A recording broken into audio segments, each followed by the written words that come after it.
ఇంకో సిగరెట్ ఉందా బ్రదర్? ఇదే లాస్ట్ బ్రదర్, షేర్ ఓకేనా మీకు? నువ్వు ఇంటర్వ్యూకి వచ్చావా? అవును బ్రదర్. నిన్ను డబ్బులు అడిగాడా? అంతకంటే ఘోరం బ్రదర్. అందమైన అమ్మాయిలు తెలుసుంటే పరిచయం చేయమంటున్నారు. అమ్మాయి ఫిక్స్ అయితే జాబ్ ఫ్రీ అంట. నిజంగానా? జాబ్ కోసం ఎలాంటి ఏదో పనైనా చేస్తారా ఏంటి?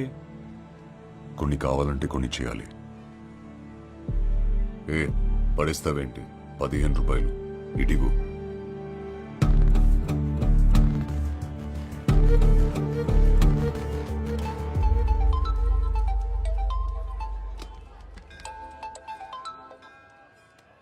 ఏట్రా పనైందా? లేదురా, 4